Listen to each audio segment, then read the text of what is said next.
क्या पूरा मामला? कोडिनी कफसरफ मामले में शुभम जायसवाल का 3 मुख्य करीबी इन दिनों को गिरफ्तार किया गया और जिनका नाम है विकास सिंह नरवे, जो जनपद आजमगढ़ का रहने वाले, और थाना बड़ा गांव में स्थित एक देवनाथ फार्मेसी का प्रोपरेटर है। दूसरा Akash Pathak, med remedy private life care limited, दो थाना लोथा में स्थित एक शेल कंपनी है जिसमें आकाश पाठक और शुभम जायसवाल दोनों को डायरेक्टर के रूप में काम करते थे।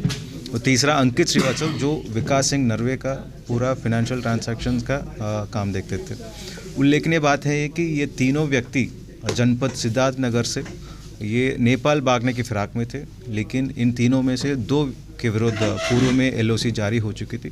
इस वजह से ये फॉर्मल चैनल के माध्यम से वो बॉर्डर क्रॉस नहीं कर पा रहे थे। ये भी ज्ञात हुआ कि विगत 3 दिन में 2 बार इन्होंने नेपाल भागने के लिए अटेम्प्ट किए, लेकिन उसमें सफलता नहीं प्राप्त हुई इन तीनों को।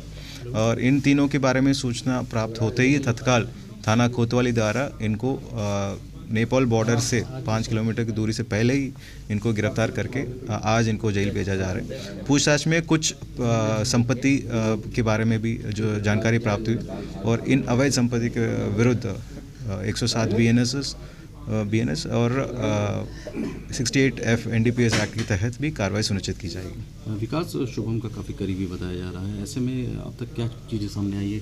कितनी सीसीओं का डाइवर्ट किया गया था और कितने की लेन देन हुई थी? इन तीनों में व्यक्ति में से जो विकास सिंह नरवे हैं, अब तक लगभग 6 लाख कोडिनी कफसरफ बॉटल का खरीदारी की है शुभम जायसवाल से, जिसका अनुमानित कीमत है लगभग 17 करोड़ का है।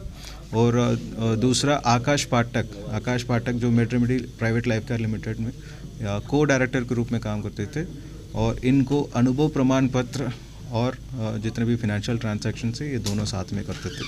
और अंकित श्रीवास्तव भी विकास सिंह के लिए एक सहयोग के रूप में काम करते थे। हवाले के जरिए भी पैसों का लेन देन होता था या क्या कुछ सामने? पूछताछ में ये ज्ञात हुआ कि ये जो रांची से वाराणसी जो कोडिनी कफसरफ को यहाँ बेचना बताया जा रहा है, वो पूछताछ में ये ज्ञात हुआ कि वो माल यहाँ तक पहुँचता ही नहीं और सीधा रांची से वेस्ट बंगाल और त्रिपुरा के रास्ते से बांग्लादेश की तरफ भेजा जाता था।